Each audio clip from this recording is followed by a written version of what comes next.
શ્રી કૃષ્ણ. ગઈકાલે આપણે કોષ પોટેન્શિયલનો પ્રમાણિત મુક્ત ઉર્જાના ફેરફાર સાથેનો અને સંતુલન અચળાંક સાથેનો સંબંધ જે હોય તે વિચાર્યો હતો અને એને અનુરૂપ કેટલાક દાખલા ગણ્યા હતા. આજે ત્યાંથી આપણે આગળ વધીએ અને થોડી ઘણી વધારાની પ્રેક્ટિસ પણ કરીએ. તો સ્વાધ્યાયમાં 3.6 નંબરનો દાખલો છે, એની હિન્ટ આપું છું. આપણને પ્રશ્ન આપેલો છે કે ઘડિયાળમાં વપરાતા બટન સેલ અથવા તો ઘણા બધા ઉપકરણોમાં વપરાતા બટન સેલમાં નીચે મુજબની રેડોક્સ પ્રક્રિયા થાય છે. ઝીંકનું ઓક્સિડેશન થાય છે અને સિલ્વર ઓક્સાઇડનું રિડક્શન થાય છે. તો આ જે રેડોક્સ પ્રક્રિયા બટન સેલમાં થતી હોય એ દરમિયાન એ પ્રક્રિયાની પ્રમાણિત મુક્ત ઉર્જાનો ફેરફાર ગણો અને આ પ્રક્રિયા રેડોક્સ જે થતી હોય એ દરમિયાન ઉદ્ભવતું વિદ્યુત દબાણ એટલે કે કોષ પોટેન્શિયલ ગણો. તો જો પ્રમાણિત મુક્ત ઉર્જાનો ફેરફાર ગણવો હોય તો આપણી પાસે આ સૂત્ર છે, delta G0 =-n E0 cell ગુણ્યા F. પ્રક્રિયાના દરમિયાન જે ઇલેક્ટ્રોનનો વિનિમય થતો હોય એની સંખ્યા ગણવા માટે આપણે જો એનોડના અર્ધકોષની પ્રક્રિયાને અને કેથોડના અર્ધકોષની પ્રક્રિયાને અલગ પાડીને લખીએ તો જોઈ શકાય કે પ્રક્રિયા દરમિયાન ઇલેક્ટ્રોનનો વિનિમયની સંખ્યા 2 થાય એટલે n = 2 થશે. E0 સેલ ગણવા માટે આપણને પરીક્ષામાં રિડક્શન પોટેન્શિયલના મૂલ્ય આપેલા હશે. અત્યારે ભલે રકમમાં ના આપ્યા હોય, પરીક્ષામાં આપેલા હશે. ઝીંકના રિડક્શન પોટેન્શિયલનું મૂલ્ય -0.76 વોલ્ટ હોય અને સિલ્વર ઓક્સાઇડમાંથી સિલ્વરમાં રૂપાંતર થવા માટેના રિડક્શન પોટેન્શિયલનું મૂલ્ય +0.34 વોલ્ટ હોય. એટલે જો હવે E0 સેલ ગણીએ તો કેથોડનો રિડક્શન પોટેન્શિયલ માઇનસ એનોડનો રિડક્શન પોટેન્શિયલ આ સૂત્રમાં કિંમત મૂકીએ તો પોટેન્શિયલ 1.104 વોલ્ટ આવે. એટલે કે ગઈકાલે આપણે જે દાખલો ગણ્યો હતો ડેનિયલ કોષના પોટેન્શિયલ જેટલો જ પ્રમાણિત પોટેન્શિયલ છે. એટલે હવે જો આમાં એ કિંમત મૂકી અને દાખલો ગણશો તો જે કોયડા નંબર 3.3 ઉદાહરણનો ગણેલી આપેલો છે એના જેટલો જવાબ આવશે. એટલે કે જે ડેનિયલ કોષમાં જવાબ આવતો તો -212.something એટલો જ જવાબ -213 કિલો જૂલ પ્રતિ મોલ આવશે. પહેલો જવાબ આપણને જૂલમાં મળશે. બહુ મોટો આંકડો છે એટલે આપણે એને કિલો જૂલમાં ફેરવી નાખીએ તો -273 કિલો જૂલ પ્રતિ મોલ મળશે. તો આ રીતના ડેલ્ટા G0ની ગણતરી કરી શકાય. હજી એ જો આ દાખલાને લેન્ધી બનાવવો હોય અને વધારે આગળ પૂછવું હોય તો એમ પણ પૂછી નાખે કે આ પ્રક્રિયા દરમિયાન રેડોક્સ પ્રક્રિયામાં સંતુલન સ્થપાયેલું હોય તો પ્રક્રિયાનો સંતુલન અચળાંક ગણો. તો હવે તમે આ delta G0 -2.303 RT log k નો ઉપયોગ કરી log k ને કરતાં બનાવીને સંતુલન અચળાંક પણ ગણી શકો. હવે આવી જ રીતના આપણે જે ભણ્યા છીએ એનો ઉપયોગ કરીને કેટલાક પ્રશ્ન તમને સોલ્વ કરાવું છું. અલગ અલગ હોમવર્કમાં સોલ્વ કરવાના હિન્ટ આપી દઉં છું. KVPY કિશોર વૈજ્ઞાનિક પુરસ્કાર યોજના 2016માં જે સેન્ટ્રલ ગવર્મેન્ટ દ્વારા લેવાયેલી પરીક્ષા છે એમાં પૂછાયેલો પ્રશ્ન છે કે 298 કેલ્વિન તાપમાને એક રેડોક્સ પ્રક્રિયા થાય છે. જે રેડોક્સ પ્રક્રિયા દરમિયાન 2 ઇલેક્ટ્રોનનો વિનિમય થતો હોય તો એવી પ્રક્રિયાનો સંતુલન અચળાંક 3.8 × 10⁻³ છે. તો આ પ્રક્રિયાનો ડેલ્ટા G0R અને E0 સેલ ગણો. E0 સેલ વોલ્ટેજમાં ગણો અને પ્રક્રિયાની પ્રમાણિત મુક્ત ઉર્જાનો ફેરફાર કિલો જૂલ પ્રતિ મોલમાં ગણો. એટલે આના કરતાં થોડોક ડિફરન્સ દાખલો થયો. અત્યાર સુધી આપણને શું આપતા, E0 સેલ આપતા અને ડેલ્ટા G0 અને સંતુલન અચળાંક ગણવાનું કહેતા. આમાં ઊંધું કર્યું, આપણને સંતુલન અચળાંક આપી દીધો અને હવે એના ઉપરથી પહેલાં તમે ડેલ્ટા G0R ગણો અને એ ડેલ્ટા G0R ઉપરથી શું ગણો, E0 સેલ ગણો. E0 સેલ ગણતી વખતે આપણને એની કિંમતની જરૂર પડશે તો અહીંયા આપી દીધી કે 2 ઇલેક્ટ્રોનનો વિનિમય થાય છે એટલે એની કિંમત આપી દીધી. એટલે આખા દાખલાની હિન્ટ શું થશે, પહેલાં K ઉપરથી ડેલ્ટા G0 ગણો. ડેલ્ટા G0 મળી ગયા પછી આ સૂત્રનો ઉપયોગ કરી એની કિંમત લઈ અને E0 સેલ વોલ્ટેજમાં ગણો. ફેરાડે છે એ 96,487 પણ લઈ શકાય અને સરળતા માટે 96,500 પણ લઈ શકાય. તો હવે આ પ્રશ્નનો જવાબ તમને આપી દઉં છું. 13.8 કિલો જૂલ પ્રતિ મોલ પ્રમાણિત મુક્ત ઉર્જાનો ફેરફાર આવશે અને E0 સેલ વોલ્ટેજમાં -0.071 મળશે. હવે જો આમાં થોડીક સ્માર્ટનેસ વાપરવી હોય અને આપણને 4 ઓપ્શન આપ્યા હોય ત્યારે જો ઝડપથી ખોટા જવાબ દૂર કરવા હોય તો એક ગઈકાલે મેં તમને જે ક્વેશ્ચન આપ્યો હતો, સમજાવ્યો હતો, એના ઉપરથી ઝડપથી એક ટ્રીક આપું છું કે તમે જો અહીંયા જોવો તો સંતુલન અચળાંક k<1 છે. k<1 છે એટલે હવે આ પ્રક્રિયા પુરોગામી દિશામાં આપમેળે થતી નહીં હોય, એટલે આ પ્રક્રિયાનો ΔG0R ધન આવે અને E0 સેલ ઋણ આવે. એટલે જે આપણને 4 ઓપ્શન આપ્યા એમાં પહેલાં તો જોવાય, આ વસ્તુ જોઈ લેવાય કે ΔG0નું મૂલ્ય માનો કે ઋણ આપ્યું હોય તો પહેલાં ઓપ્શન કેન્સલ જ કરી નાખાય, કારણ કે k<1 છે, સંતુલન અચળાંકનું મૂલ્ય 1 કરતાં ઓછું છે, એટલે પ્રક્રિયા પુરોગામી દિશામાં ક્યારેય સ્વયંસ્ફુરિત ના થતી હોય, આપમેળે ના થતી હોય, એટલે ΔG0R છે એ ધન આવશે અને કોષ પોટેન્શિયલનું મૂલ્ય ઋણ આવશે. હવે આવી જ રીતના એક બીજો ક્વેશ્ચન જોઈ કે જે KVPY 2014માં પૂછાયેલો છે. એટલે હવે આનો જવાબ તમારે હોમવર્કમાં મેળવી લેવાનો. મેં તમને હિન્ટ આપી દીધી કે પહેલાં ΔG0 ઉપરથી k ઉપરથી ΔG0 મળી ગયું, એની કિંમત 2 છે, એટલે આ સૂત્રનો ઉપયોગ કરીને E0 સેલ મળી જશે. હવે આ જ પ્રકારનો દાખલો આગળ વિચારીએ તો એક પ્રક્રિયા આપેલી છે, ફેરસ આયનનું રિડક્શન આયનમાં થાય છે અને ક્રોમિયમનું ઓક્સિડેશન ક્રોમિયમ+3 આયનમાં થાય છે. આ પ્રક્રિયામાં જે બે અર્ધકોષ રચાતા હોય એની રિડક્શન પોટેન્શિયલના મૂલ્યો તમને આપી દીધા છે અને ફેરાડે 96,500 કુલમ લઈ લેવું, આવો ડેટા આપણને પ્રશ્નમાં આપી દીધો છે. તો આ જે વીજ રાસાયણિક પ્રક્રિયા છે એની મુક્ત ઉર્જાનો ફેરફાર પ્રમાણિત જૂલ પ્રતિ મોલમાં ગણો. હવે જો આ દાખલો થોડોક અઘરો બનાવવો હોય તો હું આ પ્રક્રિયા પણ ના આપું અને તમને આ બે વેલ્યુ આપીને એમ કહી દઉં કે આ બે અર્ધકોષને જોડતા જે વીજ રાસાયણિક પ્રક્રિયા થાય એ પ્રક્રિયાનો પ્રમાણિત વીજ મુક્ત ઉર્જાનો ફેરફાર ગણો. તો હવે તમને આવડવું જોઈએ કે અહીંયા -0.44 વોલ્ટ રિડક્શન પોટેન્શિયલ આનો છે અને અહીંયા -0.74 વોલ્ટ રિડક્શન પોટેન્શિયલ ક્રોમિયમનો છે. તો જેનો રિડક્શન પોટેન્શિયલ ઓછો હોય એ એનોડ તરીકે વર્તે, જેનો રિડક્શન પોટેન્શિયલ વધારે હોય કેથોડ તરીકે વર્તે, એટલે ફેરસનું રિડક્શન થશે ને ક્રોમિયમનું ઓક્સિડેશન થશે. એટલે હવે આ પ્રક્રિયા ના આપી હોય અને એમ કહે કે આ બે અર્ધકોષને જોડતા વાસ્તવિક જે વીજ રાસાયણિક પ્રક્રિયા થાય સ્વયંસ્ફુરિત, એ પ્રક્રિયાનો ΔG0R ગણો.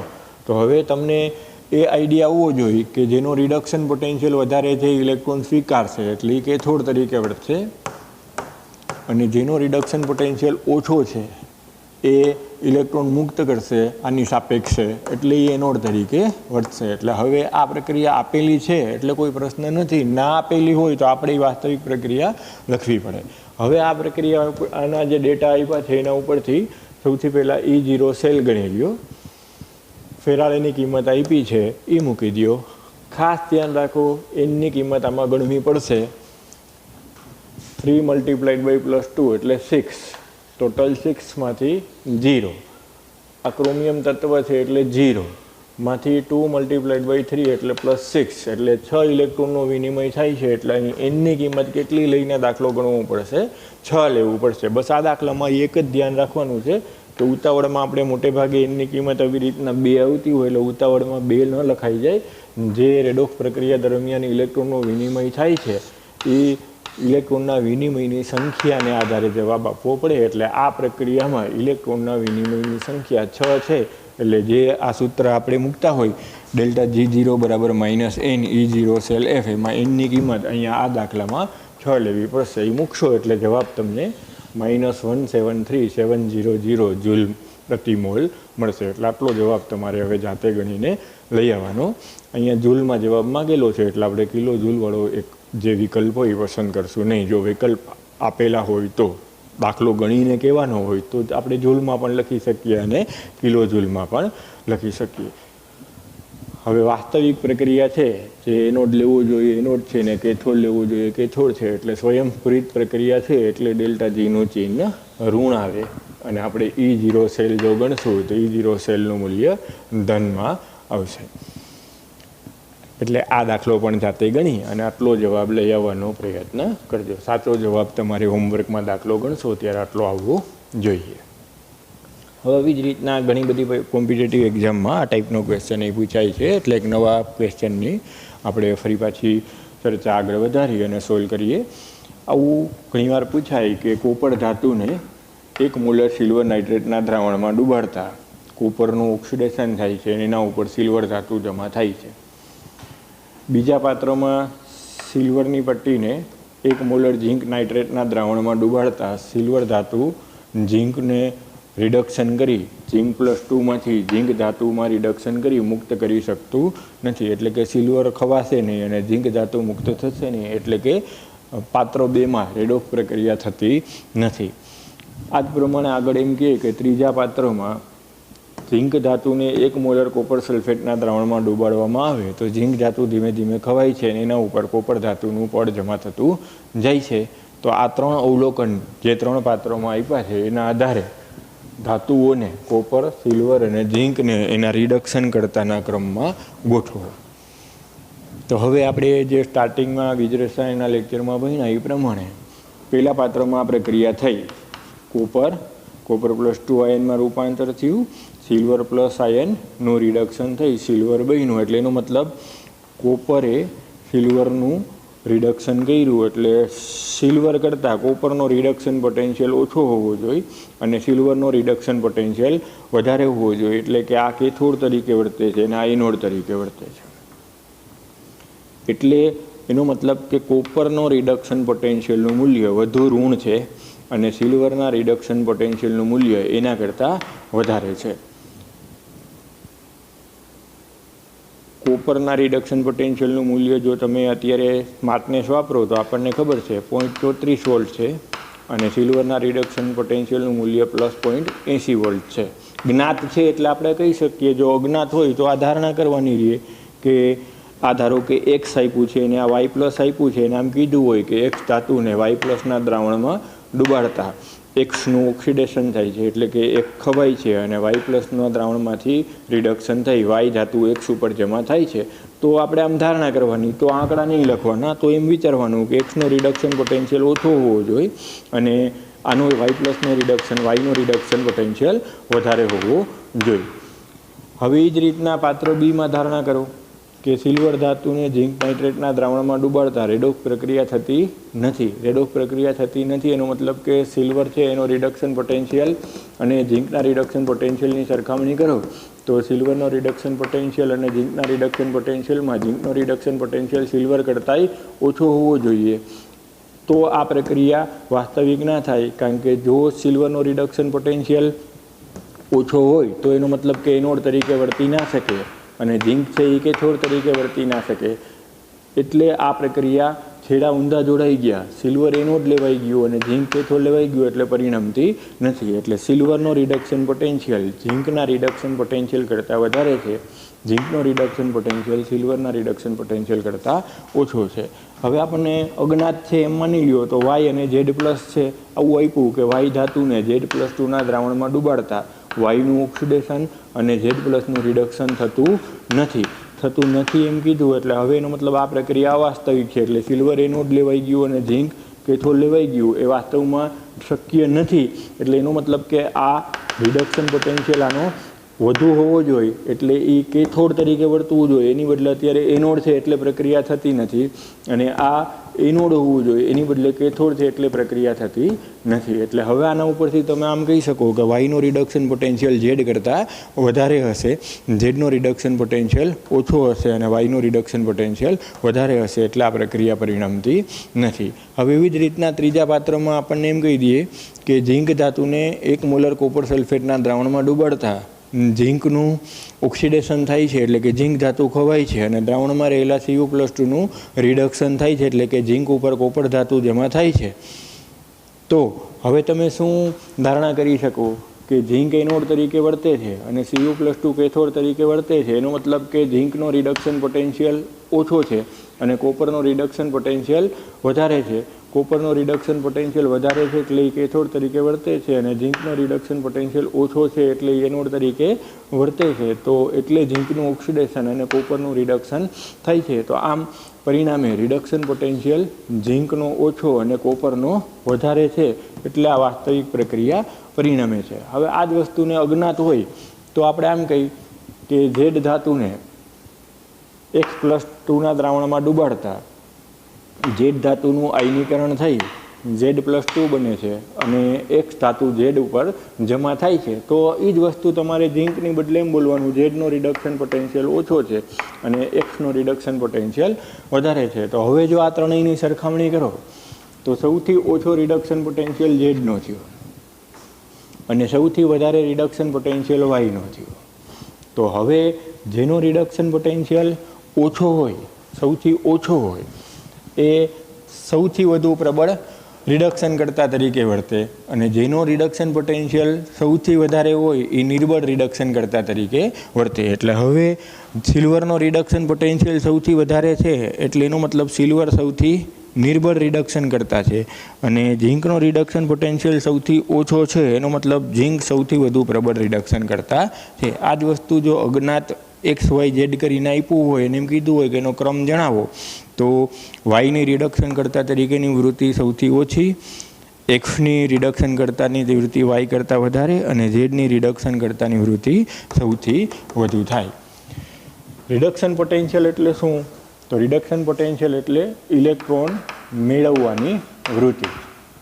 તો હવે જેની ઇલેક્ટ્રોન મેળવવાની વૃત્તિ સૌથી વધુ હોય, જેની ઇલેક્ટ્રોન મેળવવાની વૃત્તિ સૌથી વધુ હોય એ પ્રબળ ઓક્સિડેશન કરતા તરીકે વર્તે અને જેની ઇલેક્ટ્રોન મેળવવાની વૃત્તિ સૌથી ઓછી હોય એ સૌથી વધુ પ્રબળ રિડક્શન કરતા તરીકે વર્તે. એટલે હવે અહીંયા હું એમ બોલું કે ઝીંકનો રિડક્શન પોટેન્શિયલ સૌથી ઓછો છે એટલે ઓટોમેટિક એમ થાય કે એનો ઓક્સિડેશન પોટેન્શિયલ સૌથી વધારે છે. આ ત્રણમાં ઓક્સિડેશન પોટેન્શિયલ સૌથી વધારે છે એનો મતલબ શું થાય કે એ બીજાને ઇલેક્ટ્રોન આપશે, એ બીજાને ઇલેક્ટ્રોન આપશે એટલે બીજાનું રિડક્શન કરશે. એટલે જેનો ઓક્સિડેશન પોટેન્શિયલ સૌથી વધારે હોય એ પ્રબળ રિડક્શન કરતા થાય અથવા જેનો રિડક્શન પોટેન્શિયલ સૌથી ઓછો હોય એ સૌથી પ્રબળ રિડક્શન કરતા થાય. એટલે તમે અત્યારે જ્ઞાત છે એટલે મારી વાતને જો જ્ઞાત આપ્યું હોય તો સહેલાઈથી સમજી શકશો કે કોપરનો રિડક્શન પોટેન્શિયલ +0.34 વોલ્ટ છે, સિલ્વરનો રિડક્શન પોટેન્શિયલ +0.80 વોલ્ટ છે, ઝીંકનો રિડક્શન પોટેન્શિયલ -0.76 વોલ્ટ છે. હવે તમે એને ઓક્સિડેશન પોટેન્શિયલમાં કન્વર્ટ કરી નાખો તો આ -0.34 વોલ્ટ થાય, આ -0.80 વોલ્ટ થાય અને આ +0.76 વોલ્ટ થાય. તેનો મતલબ કે ઝીંક સરળતાથી ઓક્સિડેશન અનુભવશે.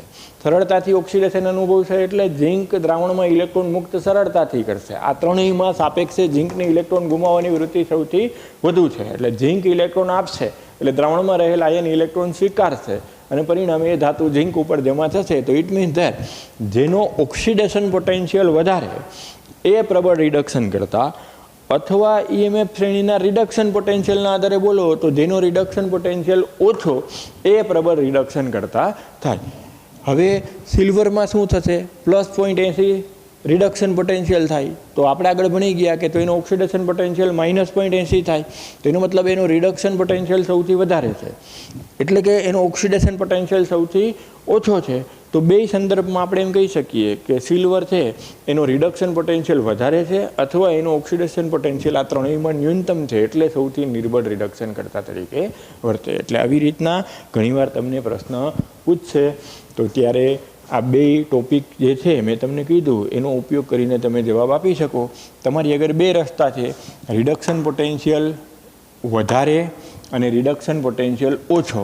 તો જેનો રિડક્શન પોટેન્શિયલ ઓછો એ પ્રબળ રિડક્શન કરતા થાય અથવા ઊંધું બોલો કે જેનો ઓક્સિડેશન પોટેન્શિયલ વધારે હોય એ પ્રબળ રિડક્શન કરતા તરીકે વર્તે અને જેનો રિડક્શન પોટેન્શિયલ ઓછો હોય એને જેના રિડક્શન પોટેન્શિયલ વધુ હોય એવા ધાતુ આયનના દ્રાવણમાં ડૂબાડવામાં આવે ત્યારે રેડોફ પ્રક્રિયા વાસ્તવિક થશે. ત્યારે ધાતુ આયન દ્રાવણમાં રહેલા ધાતુ પરમાણુ દ્રાવણમાં રહેલા ધાતુ આયનનું રિડક્શન કરી તે ધાતુને વિક્ષેપિત કરી શકે.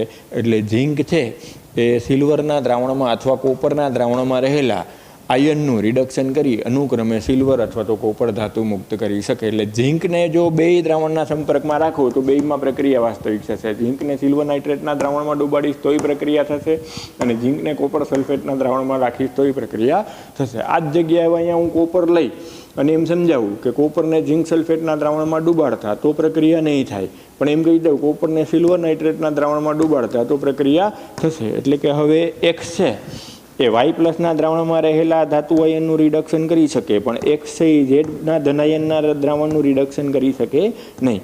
એ જ જગ્યાએ એમ કે વાય, તો વાય આ બેમાંથી એક પણના ધાતુ આયનના દ્રાવણનું રિડક્શન કરી શકે નહીં. એ જ જગ્યાએ એમ કે ઝેડ, તો એમ કહેવાનું કે ઝેડ આ બંને દ્રાવણમાં રહેલા ધાતુ આયનનું રિડક્શન કરી શકે, કારણ કે આ ત્રણેયમાં સૌથી વધુ રિડક્શન કરતાનો ગુણધર્મ ઝેડ એટલે કે ઝીંકમાં રહેલો છે. તો આ ટાઈપના ક્વેશ્ચન ઘણીવાર પૂછાય છે. એક વખત આ આખો ટોપિક પાછો જે મેં ભણાવ્યો એ વિચારો, વ્યવસ્થિત રીતના કન્સેપ્ટ ક્લિયર કરો. પેજ નંબર 71 ઉપર 3.1 નંબરના કોષ્ટકમાં જે EMF શ્રેણી આપેલી છે, જે પ્રમાણિત હાઇડ્રોજન અર્ધકોષના સાપેક્ષે અર્ધકોષના પોટેન્શિયલના નિરપેક્ષ મૂલ્ય આપણે ગણીને રાખ્યા છે, એનો ઉપયોગ કરીને આવી રીતના 2-3 પ્રશ્ન બનાવી અને જાતે ટ્રાય કરો. આ ટાઈપના પ્રશ્ન નીટ અને જીમાં ઘણી બધી વખત પૂછાયેલા છે, એટલે આ કન્સેપ્ટ ક્લિયર કરવો જરૂરી છે. એટલે EMF શ્રેણીનો ઉપયોગ કરી અને 2-3 પ્રશ્ન જાતે બનાવી અને સોલ્વ કરો. હા, હવે આપણે જે છેલ્લે ભણ્યા એને પાછું એક નવા MCQથી પુનરાવર્તન કરવાનો પ્રયત્ન કરીએ. તો આમાં આપ્યું છે કે જુદા જુદા એક્સ વાય અને ઝેડ વાયુ માટે રિડક્શન પોટેન્શિયલ પ્રમાણિતનું જે ક્રમ છે એ આ પ્રમાણે છે: એક્સ કરતાં વાય વધારે અને ઝેડ વાય કરતાં એક્સ વધારે અને ઝેડ કરતાં વાય વધારે. એટલે કે ઉતરતા ક્રમમાં રિડક્શન પોટેન્શિયલના મૂલ્યો આપેલા છે. એક્સનો સૌથી વધુ અને ઝેડનો સૌથી ઓછો છે. તો આ 4 વિકલ્પમાંથી કયો વિકલ્પ સાચો થાય? તો હવે આ રીતના સોલ્વ કરવાનું કે એક્સનો રિડક્શન પોટેન્શિયલ સૌથી વધારે છે, એટલે એ સૌથી નિર્બળ રિડક્શન કરતા તરીકે વર્તે, અથવા તો એના કરતાં ઊંધું બોલો કે એ સૌથી વધુ પ્રબળ ઓક્સિડેશન કરતા તરીકે વર્તે. આપણે જે પેજ નંબર 71 ઉપર કોષ્ટક નંબર 3.1માં જોયું હતું કે ડાબી બાજુ ફ્લોરિનનો રિડક્શન પોટેન્શિયલ સૌથી વધારે છે, તો ફ્લોરિનનો રિડક્શન પોટેન્શિયલ સૌથી વધારે છે તો ફ્લોરિન પ્રબળ ઓક્સિડેશન કરતા છે, અને રિડક્શન કરતા તરીકેની વૃત્તિ એની સૌથી ઓછી થાય. તો હવે એનો ઉપયોગ કરીને આપણે જવાબ આપીએ તો એક્સ છે પ્રબળ ઓક્સિડેશન કરતા થાય, જ્યારે ઝેડનો રિડક્શન પોટેન્શિયલ સૌથી ઓછો છે, એનો મતલબ એ સૌથી વધુ પ્રબળ રિડક્શન કરતા થાય, એનું ઓક્સિડેશન કરતાની વેલ્યુ ઓછી થાય. એટલે હવે અત્યારે આપણને જે ઓપ્શન આપ્યા છે એ બધા વાય માટે આપ્યા છે, એટલે વાય મધ્યમાં છે. એટલે હું જોઉં કે સી ને ડી ઓપ્શન તો ખોટા જ હોય, કે વાય દ્વારા એક્સ અને ઝેડ બંનેનું ઓક્સિડેશન થાય અને વાય દ્વારા એક્સ અને ઝેડ બંનેનું રિડક્શન થાય, એ ઓપ્શન સાચો જ ન હોય, કારણ કે એ તો મિડલમાં છે. એટલે હવે આપણે વિચારવાનું એ અને બી ઓપ્શનમાંથી આવે. તો વાય અહીંયા હું લખી નાખું તો આના કરતાં નિર્બળ ઓક્સિડેશન કરતા થાય અને આના કરતાં પ્રબળ ઓક્સિડેશન કરતા થાય. એટલે અત્યારે હવે જો હું પેલો વિકલ્પ વાંચું તો આમ આપ્યું છે કે વાય દ્વારા ઝેડનું ઓક્સિડેશન થશે, તો એ સાચું થાય, કારણ કે ઝેડ કરતાં પ્રબળ ઓક્સિડેશન કરતા છે અને એક કરતાં નિર્બળ છે, એટલે વાય દ્વારા એક્સનું ઓક્સિડેશન નહીં થાય પણ વાય દ્વારા ઝેડનું ઓક્સિડેશન થઈ શકશે. તો અત્યારે આપણને પેલો વિકલ્પ આમ આપ્યો છે કે વાય દ્વારા ઝેડનું ઓક્સિડેશન થશે, એક્સનું નહીં, તો એ વિધાન સાચું થાય. હવે આમ આપ્યું કે વાય દ્વારા એક્સનું ઓક્સિડેશન થશે, તો ખોટું, કારણ કે એના કરતાં તો પ્રબળ ઓક્સિડેશન કરતાં એક્સ છે, એટલે વાય દ્વારા એક્સનું ઓક્સિડેશન થશે અને ઝેડનું નહીં, તો એ વિધાન ખોટું થાય. એને બદલે આમ આપ્યું હોય કે વાય દ્વારા એક્સનું રિડક્શન થશે પણ ઝેડનું રિડક્શન નહીં થાય, તો એ વિધાન સાચું થાત. અહીંયા જો ઓક્સિડેશનની બદલે હું રિડક્શન કરી નાખું તો આ વિધાન એ સાચું થાય કે વાય દ્વારા એક્સનું રિડક્શન થશે પરંતુ ઝેડનું રિડક્શન નહીં થાય. તો આવી રીતના આપણે હમણાં જે થોડીક વાર પહેલાં કોપર, ઝીંક અને સિલ્વરનું જે ઉદાહરણ લઈ અને દાખલો ગણ્યો હતો, એવી જ રીતના જે પ્રશ્ન સમજાવ્યો તો એવી જ રીતના અત્યારે આવી આ વિકલ્પ એક્સ વાય ઝેડ તરીકે આપે તો એને એ ફોર્મેટથી સોલ્વ કરવાનો પ્રયત્ન કરવો. એટલે ટૂંકમાં જેનો રિડક્શન પોટેન્શિયલ સૌથી વધારે હોય જેનો રિડક્શન પોટેન્શિયલ સૌથી વધારે હોય એ પ્રબળ ઓક્સિડેશન કરતા થાય અને નિર્બળ રિડક્શન કરતા થાય. એટલે જે EMF શ્રેણીમાં આપણે ભણ્યા છીએ એમાં અહીંયા ફ્લોરિન લઈ અને વિચારો તો ફ્લોરિન સૌથી પ્રબળ ઓક્સિડેશન કરતા થાય જ્યારે નિર્બળ રિડક્શન કરતા તરીકે વર્તે. આવું સાથે સાથે વિચારી અને જો પ્રશ્ન સોલ્વ કરવાનો પ્રયત્ન કરશો તો ઇઝીલી સોલ્વ કરી શકશો. હવે એવી જ રીતના અન્ય એક પ્રશ્ન ભેગો સોલ્વ કરીએ. આમ પૂછ્યું છે કે નીચેનામાંથી કયો વિકલ્પ અસંગત છે. એક દ્રાવણ છે અને એક પાત્ર છે અને એવી રીતના પ્રશ્ન સેટ કર્યો છે કે પાત્રમાં આપણે દ્રાવણ ભરીએ તો કયો વિકલ્પ ખોટો પડે. તો હવે એમાં સૌથી પહેલું એ આપ્યું કે ઝીંક સલ્ફેટને લોખંડના પાત્રમાં ભરી શકાય. તો અહીં લોખંડનું પાત્ર Fe અને ઝીંક સલ્ફેટ Zn+2 પ્રક્રિયા થાય ધારો કે તો લોખંડનું ઓક્સિડેશન થાય અને ઝીંકનું આયનનું રિડક્શન થાય. હવે જો EMF શ્રેણીને યાદ કરો તો લોખંડનો રિડક્શન પોટેન્શિયલ ઓછો છે અને ઝીંકનો રિડક્શન પોટેન્શિયલ લોખંડનો રિડક્શન પોટેન્શિયલ વધારે છે અને ઝીંકનો રિડક્શન પોટેન્શિયલ ઓછો છે. એટલે કે જો અત્યારે હવે હું વિચારું તો લોખંડને અત્યારે એનોડ આપ્યું અને ઝીંકને કેથોડ આપ્યું વીજ રાસાયણિક પ્રક્રિયાના સંદર્ભમાં વિચારીએ તો આ પ્રક્રિયા વાસ્તવિક ના થાય. કારણ કે લોખંડ છે એ કેથોડ હોવું જોઈએ અને ઝીંક છે એ એનોડ હોવું જોઈએ. કારણ કે આના રિડક્શન પોટેન્શિયલનું મૂલ્ય ઓછું છે એટલે એ એનોડ હોવું જોઈએ અને આના રિડક્શન પોટેન્શિયલનું મૂલ્ય વધારે છે એટલે એ કેથોડ હોવું જોઈએ.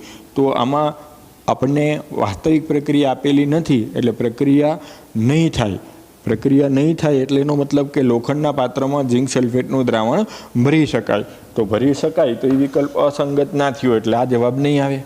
હવે એવી જ રીતના આગળ વધીએ કે નિકલના પાત્રમાં ફેરસ સલ્ફેટના જલીય દ્રાવણને ભરી શકાય. તો અત્યારે નિકલનો રિડક્શન પોટેન્શિયલ તમને -0.25 વોલ્ટ આપ્યો છે. Fe+2માંથી Feનો રિડક્શન પોટેન્શિયલ -0.44 વોલ્ટ આપ્યો છે. એટલે આનો રિડક્શન પોટેન્શિયલ વધારે છે, આનો રિડક્શન પોટેન્શિયલ ઓછો છે. એટલે આની જેમ જ થયું, ઊંધું થઈ ગયું. જેને એનોડ લેવો જોઈએ દ્રાવણમાં એટલે કે કેથોડ છે એનું રિડક્શન થાય છે અને જેને કેથોડ લેવો જોઈએ એનોડ છે એટલે કે એનું ઓક્સિડેશન થાય છે. તો આ પ્રક્રિયાની ડેલ્ટા G0 નેગેટિવ આવે, પોઝિટિવ આવે, E0 સેલ નેગેટિવ આવે. એટલે કે આ પ્રક્રિયા વાસ્તવિક નથી એટલે કે આ રેડોક્સ પ્રક્રિયા થશે નહીં. તો વાત સાચી કે નિકલના પાત્રમાં ફેરસ સલ્ફેટના જલીય દ્રાવણને ભરી શકાય એટલે આ ઓપ્શન નહીં આવે કારણ કે આપણે તો અસંગત વિકલ્પ ગણવાનો છે. એ જ રીતના આગળ વધીએ. આમ કીધું કે મેગ્નેશિયમ સલ્ફેટના જલીય દ્રાવણને એલ્યુમિનિયમના પાત્રમાં ભરી શકાય. તો એલ્યુમિનિયમનો રિડક્શન પોટેન્શિયલ -1.66 વોલ્ટ છે. મેગ્નેશિયમ સલ્ફેટનો રિડક્શન પોટેન્શિયલ -2.36 વોલ્ટ છે. તો હવે આનો રિડક્શન પોટેન્શિયલ ઓછો છે, આનો રિડક્શન પોટેન્શિયલ વધારે છે. એટલે આનો રિડક્શન પોટેન્શિયલ ઓછો છે એટલે આ એનોડ હોવું જોઈએ. એની બદલે અત્યારે એને દ્રાવણમાં એટલે કે રિડક્શન પ્રક્રિયા થાય એવું થાય, આ ઓક્સિડેશન પ્રક્રિયા એટલે કે એનોડ થાય એવું થાય. તો ઊંધું થઈ ગયું. આ કેથોડ અને આ એનોડ હોવું જોઈએ. એની બદલે અત્યારે આપણને આ એનોડ અને આ કેથોડ અને આ એનોડ આપ્યું છે તો પ્રક્રિયા ઊંધી થઈ ગઈ. વાસ્તવમાં આ એલ્યુમિનિયમનું દ્રાવણ અને મેગ્નેશિયમની પટ્ટી હોવી જોઈએ તો પ્રક્રિયા થાય તો મેગ્નેશિયમનું ઓક્સિડેશન થશે અને એલ્યુમિનિયમના આયનનું રિડક્શન થશે. એટલે ટૂંકમાં એક અવાસ્તવિક પ્રક્રિયા આપી છે. જો આ બંનેના રિડક્શન પોટેન્શિયલનો કેથોડ અને એનોડનો તફાવત લ્યો તો કોષ પોટેન્શિયલ ઋણ આવે એટલે ડેલ્ટા G0 ધન આવે. ડેલ્ટા G0 ધન આવે એટલે પ્રક્રિયા વાસ્તવિક નહીં થાય એટલે આ વિધાન સાચું થાય કે એલ્યુમિનિયમના પાત્રમાં મેગ્નેશિયમ સલ્ફેટને ભરી શકાય. એલ્યુમિનિયમના પાત્રને કોઈ નુકસાન થશે નહીં એટલે કે એલ્યુમિનિયમનું પાત્ર ખવાશે નહીં. એટલે આ ત્રણેય વિકલ્પ સાચા છે એટલે હવે ઓટોમેટિકલી આ વિકલ્પ અસંગત થાય. હવે વિચારીએ. આમ લખ્યું કે કોપર સલ્ફેટને ઝીંકના પાત્રમાં ભરી શકાય. તો આ તો આપણે ઘણીવાર આવી ગયું કે ઝીંકને કોપર સલ્ફેટના દ્રાવણમાં ડૂબાડો એટલે ઝીંકની ધાતુની પટ્ટી ખવાવા માંડે અને CO+2માંથી Cuમાં રૂપાંતર થવા માંડે. તો હવે જો ઝીંકના પાત્રમાં કોપર સલ્ફેટને ભરો તો રેડોક્સ પ્રક્રિયા વાસ્તવિક થશે કારણ કે વાસ્તવમાં જેનું રિડક્શન પોટેન્શિયલ ઓછો છે એ એનોડ છે અને જેનું રિડક્શન પોટેન્શિયલ વધારે છે એ કેથોડ એટલે કે એનું રિડક્શન થાય છે. એટલે આની ડેલ્ટા G0 આ પ્રક્રિયાની ઋણ આવે એટલે કે E0 સેલ ધન આવે. ઘણીવાર ગણી લીધું ડેનિયલ કોષ જ છે એટલે 1.10 વોલ્ટ પ્લસ આવે. પરિણામે આ પ્રક્રિયા રેડોક્સ થશે. રેડોક્સ પ્રક્રિયા થશે એટલે અહીંયા જવાબ આમ આવે ભરી શકાય નહીંની બદલે અત્યારે આપણને આમ આપ્યું કે કોપર સલ્ફેટના દ્રાવણને ઝીંકના પાત્રમાં ભરી શકાય એટલે આ વિકલ્પ અસંગત થાય. એટલે જવાબ અત્યારે આપણે જેમ કીધું હોય કે અસંગત વિકલ્પ ગણો, તો અત્યારે તમારે ડી જવાબ પસંદ કરવો પડે. હવે આની સાથે સામ્યતા ધરાવતો એક વધારાનો ક્વેશ્ચન સોલ્વ કરી. આમ પ્રશ્ન પૂછ્યો કે નીચેનામાંથી કઈ પ્રક્રિયા ફિઝિબલ એટલે કે વ્યવહારુ નથી. પહેલી પ્રક્રિયા આવી આવી, પોટેશિયમ આયોડાઇડની બ્રોમિન સાથે પ્રક્રિયા કરતાં આયોડિન મુક્ત થશે અને પોટેશિયમ બ્રોમાઇડ બનશે. પોટેશિયમ બ્રોમાઇડની આયોડિન સાથે પ્રક્રિયા કરતાં પોટેશિયમ આયોડાઇડ અને બ્રોમિન મળશે. પોટેશિયમ બ્રોમાઇડની ક્લોરિન સાથે પ્રક્રિયા કરતાં KCl અને બ્રોમિન મળશે. અને પાણીની ફ્લોરિન સાથે પ્રક્રિયા કરતાં HF અને ઓક્સિજન વાયુ મુક્ત થશે. તો હવે ફિઝિબલ એટલે કે વ્યવહારુ નથી એટલે કે કઈ પ્રક્રિયા વાસ્તવિક છે, તો હવે આમાં હું આમ વિચારું કે આયોડાઇડ માઇનસમાંથી આયોડિન 0 થયું અને બ્રોમિન 0માંથી -1 થયું. એટલે આ પ્રક્રિયામાં બ્રોમિન ઓક્સિડેશન કરતા તરીકે વર્તે છે. તો હવે જો EMF શ્રેણીને યાદ કરો તો બ્રોમિન છે એ આયોડિનની ઉપર આવે, એટલે કે બ્રોમિનનો રિડક્શન પોટેન્શિયલ આયોડિન કરતાં વધારે છે. જેનો રિડક્શન પોટેન્શિયલ વધારે હોય એ ઓક્સિડેશન કરતા તરીકે વર્તે. તો વાત સાચી થઈ કે બ્રોમિન છે એ ઓક્સિડેશન કરતા તરીકે આ પ્રક્રિયામાં વર્તી શકે. એટલે એનો મતલબ આયોડાઇડમાંથી આયોડિનમાં રૂપાંતર થઈ શકે. એટલે આ પ્રક્રિયા વ્યવહારુ છે. આપણને શું પૂછ્યું છે? નથી. એટલે આ જવાબ નહીં આવે. હવે એવી જ રીતના ફ્લોરિનનો રિડક્શન પોટેન્શિયલ EMF શ્રેણીમાં ટોપ ઉપર ડાબી બાજુ ફ્લોરિન છે એટલે એનો રિડક્શન પોટેન્શિયલ મેક્સિમમ છે. એટલે આપણે ત્યારે જ ભણ્યા હતા કે સૌથી વધુ પ્રબળ ઓક્સિડેશન કરતા તરીકે થાય. તો પાણીમાં ઓક્સિજનનું ઓક્સિડેશન આંક -2 છે, એમાંથી 0 થયું. ફ્લોરિન 0માંથી -1 થયું. તો આ પ્રક્રિયામાં -2માંથી 0 એટલે કે ફ્લોરિન ઓક્સિડેશન કરતા તરીકે વર્તે છે. તો -2માંથી 0 વાળી પ્રક્રિયા એ સાચી થઈ. તો ફ્લોરિન પ્રબળ ઓક્સિડેશન કરતા તરીકે વર્તી શકે. એટલે આ જવાબ એ નહીં આવે, કારણ કે આપણે ગોતવાનું શું છે? નીચેનામાંથી કઈ પ્રક્રિયા વ્યવહારુ નથી. હવે આ પ્રક્રિયા લઈ તો આયોડિન છે એનો બ્રોમિન કરતાં રિડક્શન પોટેન્શિયલ ઓછો છે.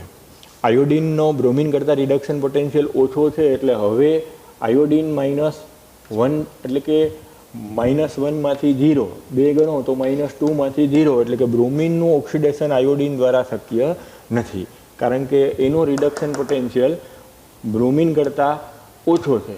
બ્રોમિન કરતાં ઓછો છે એટલે રિડક્શન કરતા તરીકે વર્તી શકે બ્રોમિન સાથે, પણ ઓક્સિડેશન કરતા તરીકે વર્તી શકે નહીં. એટલે કે આમ આયોડિનનું બ્રોમાઇડમાંથી બ્રોમિનમાં રૂપાંતર થઈ શકે નહીં.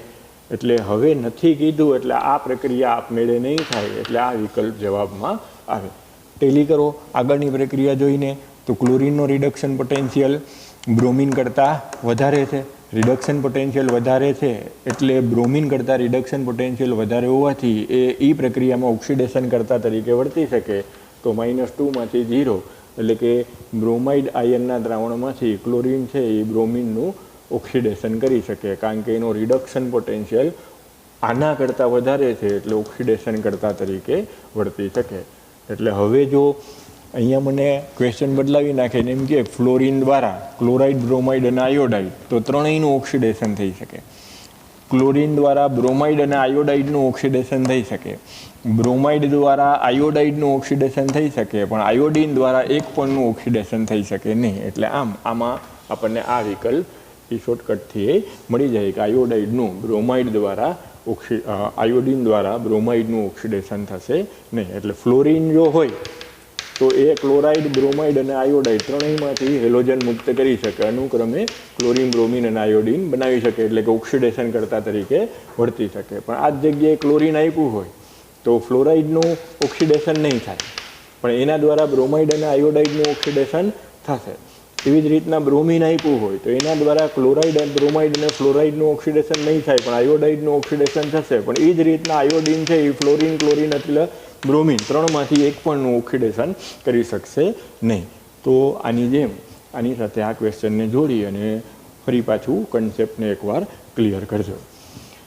આવો જ પ્રશ્ન આપણને એક નવો આપ્યો. ધારો કે +3માંથી +2 થવાની કોઈ ધાતુ આયનની રિડક્શન પોટેન્શિયલની વેલ્યુ ક્રોમિયમ, મેંગેનીઝ આયન અને કોબાલ્ટ માટે અનુક્રમે -0.41, +1.57, +0.77 અને +1.97 છે. તેના પરથી જણાવો કે કયો ધાતુ આયન સૌથી સહેલાઈથી +2 ઓક્સિડેશન આંકમાંથી +3માં રૂપાંતરિત થઈ શકશે. એટલે કંઈ રિડક્શન પોટેન્શિયલના મૂલ્ય આપણને આપ્યા છે. અને ક્વેશ્ચનમાં એમ પૂછ્યું કે +2માંથી +3માં સૌથી વધુ સહેલાઈથી ઇલેક્ટ્રોન ગુમાવી રૂપાંતરિત કોણ થઈ શકશે? તો હવે આપેલા મૂલ્યો રિડક્શનના છે અને પૂછ્યું છે ઓક્સિડેશન. એટલે આવો ક્વેશ્ચન આવે ત્યારે હવે તમારે શું કરી નાખવાનું કે આ જે વેલ્યુ છે એને E0 m+2માંથી m+3માં ફેરવી નાખવાની, એટલે કે રિડક્શનમાંથી ઓક્સિડેશનમાં ફેરવી નાખવાની. જેના માટે વોલ્ટેજ સૌથી વધુ આવે એની સક્રિયતા એટલે કે ઇલેક્ટ્રોન ગુમાવવાની વૃત્તિ સૌથી વધુ થાય, અને જેના માટે વેલ્યુ ઓછી આવે એમાં સૌથી ઓછી વૃત્તિ થાય ઇલેક્ટ્રોન ગુમાવીને +2માંથી +3 થવાની વૃત્તિ. એટલે આપણે જે આગળના કન્સેપ્ટમાં ભણ્યા હતા કે રિડક્શન પોટેન્શિયલના મૂલ્યો ઋણ હોય તો ઓક્સિડેશન પોટેન્શિયલના મૂલ્ય એ નહીં આવે પણ ચિહ્ન બદલાઈ જાય એટલું જ ધન મૂલ્ય થઈ જાય. તો હવે અત્યારે જો હું આ રિડક્શન પોટેન્શિયલને અત્યારે ધન મૂલ્યમાં કન્વર્ટ કરી નાખું તો આ પ્લસ થાય, આ એના કરતાં રિવર્સ એટલે માઇનસ થાય, આ એના કરતાં રિવર્સ એટલે આ માઇનસ થાય, અને આ એના કરતાં રિવર્સ એટલે માઇનસ થાય. તો એનો મતલબ કે ઓક્સિડેશન પોટેન્શિયલની વેલ્યુ રિવર્સ કરી નાખી તો ઓક્સિડેશન પોટેન્શિયલની વેલ્યુ સૌથી વધુ ક્રોમિયમ માટે આવી અને સૌથી ઓછી કોબાલ્ટ માટે આવી.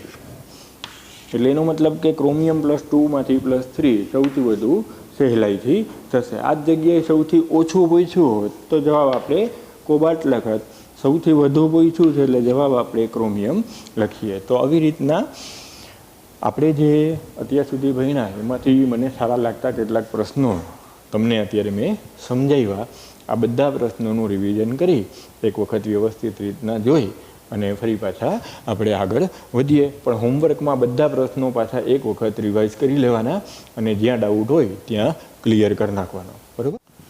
હવે એક નવો ક્વેશ્ચન પણ ઇન્ટરેસ્ટિંગ, ટેક્સ્ટબુકમાં નથી પણ એક સરસ ક્વેશ્ચન એક્સ્ટ્રા સોલ્વ કરીએ.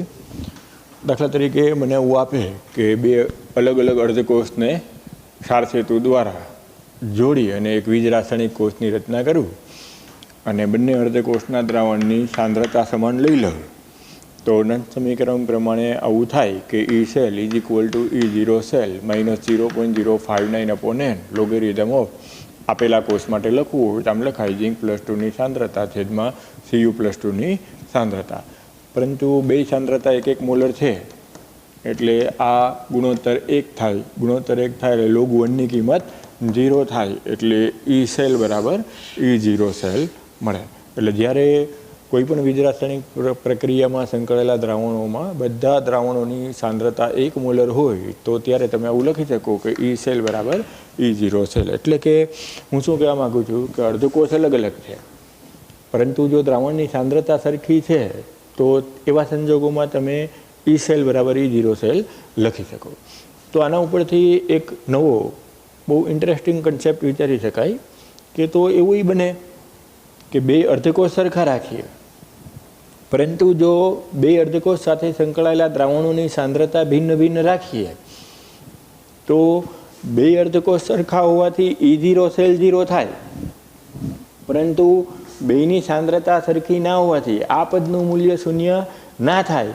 તો એવા સંજોગોમાં પણ વિદ્યુત દબાણ ઉત્પન્ન થઈ શકે, E cell 0 નહીં થાય અને તો આવી રીતની પ્રક્રિયા પણ થઈ શકે. અને જો પ્રયોગશાળામાં આપણે ટ્રાય કરીએ કે ઝીંક ધાતુની પટ્ટીને ઝીંક સલ્ફેટના દ્રાવણમાં ડૂબાડી દઈ, એકની સાંદ્રતા C1 રાખીએ, બીજા અર્ધકોષમાં પણ ઝીંક ધાતુની પટ્ટીને ઝીંક સલ્ફેટના જ દ્રાવણમાં ડૂબાડીએ અને એની સાંદ્રતા C2 રાખીએ, C2ની સાંદ્રતા C1 કરતાં વધુ હોય તો આપમેળે રેડોક્સ પ્રક્રિયા થશે, એક વોલ્ટેજ ઉત્પન્ન થશે અને પરિણામે વિદ્યુત પ્રવાહ બાહ્ય પરિપથમાં મળશે. તો આ પ્રકારનો વીજ રાસાયણિક કોષ પણ રચી શકાય. આવા કોષને ગેલ્વેનિક કોષ અથવા તો વોલ્ટેઇક કેસ નામ ના આપતા સાંદ્રતાના તફાવતને કારણે આ કોષ કાર્ય કરે છે એટલે આવા કોષને કોન્સન્ટ્રેશન સેલ અથવા તો સાંદ્રતા કોષ કહેવામાં આવે. આપણે સમજવાનો પ્રયત્ન કરીએ કે શું કામે વિદ્યુત દબાણ ઉત્પન્ન થયું.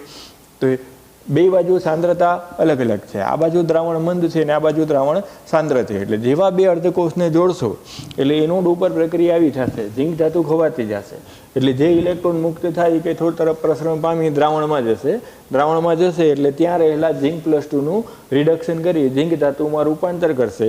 તો તમે આ બે અર્ધ પ્રક્રિયાનો સરવાળો કરો તો ઝીંક ઉડી જાય, ઇલેક્ટ્રોન ઉડી જાય, આવું આપણને મળે. Zinc+2 C2 સાંદ્રતા વાળું Zinc+2 C1 સાંદ્રતા તરફ ગતિ કરે એટલે એક આભાસી પ્રક્રિયા તમને આવી દેખાય કે અહીંયા ઝીંક ઇલેક્ટ્રોન ગુમાવે છે એટલે દ્રાવણમાં Zinc+2 જશે એટલે ધીમે ધીમે C1ની સાંદ્રતા વધતી જશે. આ દ્રાવણ જે મંદ હતું એ ધીમે ધીમે સાંદ્ર થતું જશે. અહીંથી ઇલેક્ટ્રોન આ દ્રાવણમાં ગયા એટલે Zinc+2નું રિડક્શન થયું એટલે આ બાજુના દ્રાવણમાં Zinc+2ની સાંદ્રતા ઘટતી જશે એટલે C2ની સાંદ્રતા ધીમે ધીમે ઘટતી જાય, C1ની સાંદ્રતા ધીમે ધીમે વધતી જાય. જ્યારે બેયની સાંદ્રતા એક સમાન થાય ત્યારે આ પદે 0 થઈ જશે, ત્યારે કોષ પોટેન્શિયલ શૂન્ય થઈ જશે. અને આમ આ કોષ બે દ્રાવણની સાંદ્રતા સમાન કરવા માટે અવિરીતની રેડોક્સ પ્રક્રિયા નહીં પણ અવિરીતની પ્રક્રિયા આપે છે. સંપૂર્ણ રેડોક્સ પ્રક્રિયા નથી થતી. પ્રક્રિયા ફક્ત શું થાય છે, મંદ દ્રાવણ જે છે એ સાંદ્ર થાય અને સાંદ્ર દ્રાવણ મંદ થાય એટલે ઓવરઓલ રિએક્શન શું થાય, સાંદ્ર દ્રાવણમાંથી મંદ દ્રાવણમાં આયનો જતા હોય એવી રીતની ખાલી પ્રક્રિયા થઈ અને સાંદ્રતા સમાન અથવા તો સંતુલન સ્થાપવાનો પ્રયત્ન કરે એટલે એક વિદ્યુત દબાણ ઉત્પન્ન થયું અને એટલે આખો વીજ રાસાયણિક કોષ કાર્ય કરે છે. એટલે કે આમ સાંદ્રતાના તફાવતને કારણે આ કોષ ઉત્પન્ન થયો, વીજ રાસાયણિક પ્રક્રિયા આપમેળે થઈ. એટલે આવા કોષને કોન્સન્ટ્રેશન સેલ અથવા તો સાંદ્રતા કોષ કહેવામાં આવે. એટલે પાછું એકવાર રિપીટ કરું છું કે જરૂરી નથી કે બે અલગ અલગ અર્ધકોષને જોડીને જ વીજ રાસાયણિક કોષની રચના થઈ શકે. સમાન અર્ધકોષને જોડીને પણ વીજ રાસાયણિક કોષની રચના થઈ શકે. મુખ્ય શરતી અર્ધકોષ સાથે સંકળાયેલા દ્રાવણોની સાંદ્રતા ભિન્ન હોવી જોઈએ. એ ભિન્ન હોય ત્યારે મંદ દ્રાવણ ધરાવતો અર્ધકોષ એનોડ તરીકે વર્તશે, સાંદ્ર દ્રાવણ ધરાવતો અર્ધકોષ કેથોડ તરીકે વર્તશે. પરિણામે રેડોક્સ પ્રક્રિયા સ્વયંસ્ફુરિત થશે. શું કામે? સાંદ્રતા સમાન અથવા તો સંતુલન સ્થાપવા માટે. એટલે કે સાંદ્ર દ્રાવણમાંથી મંદ દ્રાવણમાં આયનો જતા હોય એવી એક કુલ પ્રક્રિયા થશે.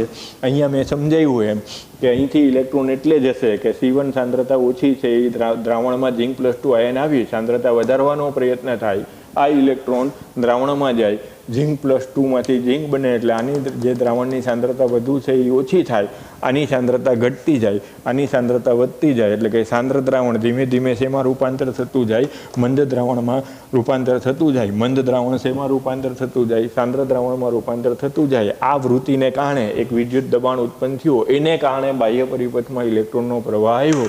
તો આમાં સંપૂર્ણ આની જેમ રેડોક્સ પ્રક્રિયા આખી નથી થતી, ફક્ત સાંદ્રતાનું સંતુલન સ્થાપવા માટેની પ્રક્રિયા થાય છે. માટે આવા કોષને સાંદ્રતા કોષ કહેવામાં આવે. ખાસ ધ્યાન રાખવાનું કે સાંદ્રતા કોષમાં જે મંદ દ્રાવણ છે એનોડ તરીકે વર્તે અને સાંદ્ર દ્રાવણ છે કેથોડ તરીકે વર્તે. બીજી એક નોંધ આ યાદ રાખવાની કે સાંદ્રતા કોષમાં EMF પ્રમાણિત 0 હોય, કારણ કે બે અર્ધકોષ સરખા છે. એટલે આપણે આ દાખલા માટે વિચારીએ તો E0 સેલ E=E0, Zinc+2માંથી ઝીંક થવાની વૃત્તિ -E0, Zinc+2માંથી ઝીંક થવાની વૃત્તિ.